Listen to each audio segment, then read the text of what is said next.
अक्सर ऐसा होता है ना कि बेहतरीन नीयत से कुछ किया जाता है लेकिन नतीजा बिल्कुल उल्टा निकलता है।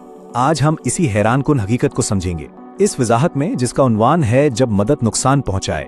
हम देखेंगे कि कैसे वालिदैन की मोहब्बत भरी रहनुमाई, खास तौर पर जब बात कैरियर के इंतखाब की हो, अनजाने में नुकसान का सबब बन जाती है। सुनने में ये बात शायद बहुत जानी पहचानी लगे, है ना? ऐसा लगता है जैसे किसी ने दिल की बात कह दी हो। लेकिन दिलचस्प बात यह है कि ये सिर्फ एक आम सी शिकायत नहीं है। ये जुमला असल में एक हालिया साइंसी तहकीक के सवालनामे का हिस्सा था।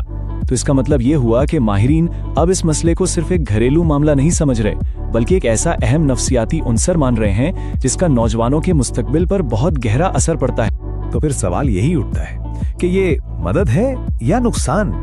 क्या ये रहनुमाई वाकई आगे बढ़ने में काम आ रही है, या इसके कुछ ऐसे नतीजे निकल रहे हैं जिन पर हमने कभी सोचा ही नहीं? चलें इसको जरा गहराई से देखते हैं। अब इससे पहले कि हम आगे बढ़ें, एक बात बिल्कुल साफ कर दें। यहाँ मकसद किसी पर उंगली उठाना या इल्जाम लगाना बिल्कुल नहीं है। हम तो बस वालिदैन की उस बेहतरीन नीयत को समझने की कोशिश कर रहे हैं और ये देख रहे हैं कि कब और कैसे ये नेक इरादे अनजाने में कुछ ऐसे नताइज पैदा कर देते हैं जिनकी तवक्को नहीं होती। जाहिर सी बात है, हर माँ बाप की सबसे बड़ी ख्वाहिश यही होती है कि उनके बच्चे कामयाब हों। वो अपने तजुर्बे की रोशनी में उन्हें ऐसे रास्तों पर डालना चाहते हैं जो उन्हें महफूज और खुशहाल लगते हैं, और यही ख्वाहिश, यही फिक्र उनकी रहनुमाई की बुनियाद बनती है। लेकिन सवाल यह है कि तब क्या होता है जब ये रहनुमाई एक हद से आगे निकल जाए। यहीं पर यह रिसर्च एक खास इस्तिलाह इस्तेमाल करती है, वालिदैन की मुदाखलत। ये सिर्फ मशवरा देना नहीं है, नहीं, इसका मतलब उस वक्त होता है जब वालिदैन के अपने ख्वाब और फैसले बच्चे के इंतखाब पर इस कदर हावी हो जाएं कि उसके अपने रास्ते ही महदूद होकर रह जाएं। तो इन दोनों चीजों में फर्क करना बहुत जरूरी है। एक तरफ है सपोर्ट यानी मुआविनत, जिसका मतलब है वसाइल देना, ऑप्शंस तलाश करने में मदद करना और बच्चे को हौसला देना कि वो अपने फैसले खुद करे। जबकि दूसरी तरफ है इंटरफियरेंस यानी मुदाखलत। वो है जब फैसले थोपे जाते हैं, ऑप्शंस कम कर दिए जाते हैं और एक तरह का दबाव बनाया जाता है कि बस यही करना है। और इन दोनों के नतीजों में यकीन करें जमीन आसमान का फर्क है। तो असल में ये असरात हैं क्या? आखिर होता क्या है इस मुदाखलत से? इस सवाल का जवाब हमें इटली में हाई स्कूल के तुलबा पर की गई एक नई तहकीक से मिलता है। इस तहकीक ने नंबर्स और डेटा की मदद से ये पता लगाने की कोशिश की कि वालिदैन की ये मुदाखलत नौजवानों की ज़हनियत पर क्या असर डालती है। तहकीक ने दो अहम रास्ते या पाथवेज दरियाफ्त किए जिनसे ये नुकसान होता है। सोचने के लिए हम उन्हें डोमिनो इफेक्ट कह सकते हैं। जैसे एक डोमिनो गिरता है तो बाकी सब भी गिरने लगते हैं। पहला डोमिनो इफेक्ट शुरू होता है एंजाइटी या परेशानी से। चलें देखते हैं कि ये पूरी चेन काम कैसे करती है। इस चेन का जो आखिरी डोमिनो है उसे कहते हैं स्कूल बर्नआउट। और ये सिर्फ पढ़ पढ़ के थक जाना नहीं है, नहीं, ये एक बहुत गहरी बेजारी का एहसास है। जब तालिब इल्म का पढ़ाई से दिल उचाट हो जाता है, हौसला टूट जाता है और वो खुद को एक तालिब इल्म के तौर पर नाकाम, नाअहल समझने लगता है। तो ये जंजीर बनती कैसे? बिल्कुल सीधी सी बात है। पहला डोमिनो गिरता है वालिदैन की मुदाखलत। ये सीधा दूसरे डोमिनो को गिराता है, स्कूल की परेशानी में इजाफा। मतलब जब तुलबा पर मुसलसल दबाव रहता है तो उनकी पढ़ाई से जुड़ी एंजाइटी बढ़ जाती है और आखिर में यही एंजाइटी तीसरे और आखिरी डोमिनो को गिरा देती है, स्कूल बर्नआउट। बिल्कुल एक सीधी लाइन में। यहाँ पर तहकीक की एक बहुत ही अहम दरियाफ्त है और वो है परेशानी का किरदार। मुहक्किकीन ने यह पाया कि परेशानी एक मुकम्मल सालिस का काम करती है। अच्छा, इसका क्या मतलब हुआ?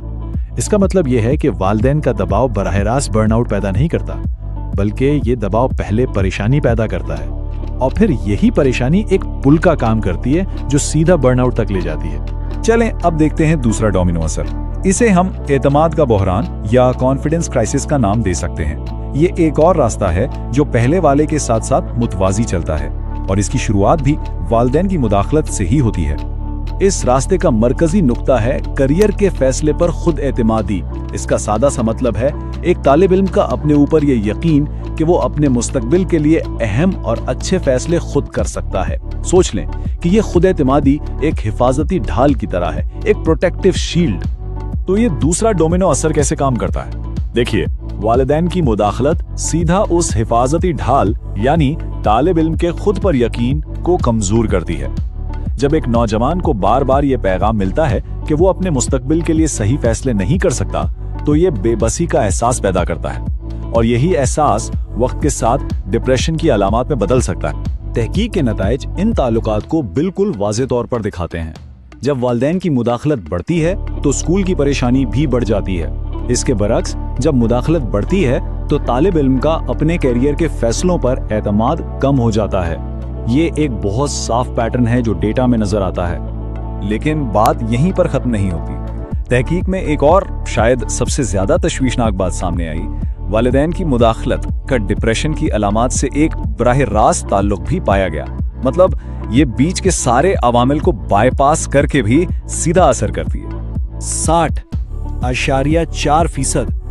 ये कोई छोटा नंबर नहीं है, ये एक बहुत बहुत अहम अदद है। तो इस नंबर का आखिर मतलब क्या है? इसका मतलब यह है कि तलबा में पाई जाने वाली डिप्रेशन की अलामात में से 60% से भी ज्यादा की वजाहत सिर्फ इन्हीं 3 चीजों से हो जाती है: वालिदैन की मुदाखलत, स्कूल की परेशानी और खुद एतमादी की कमी। ये डेटा बताता है कि ये मसला कितना बड़ा है और इसकी वजूहात कितनी साफ है। ठीक है, तो अब जब हमने मसले को इतनी गहराई से समझ लिया है तो सवाल यह है कि इसका हल क्या है।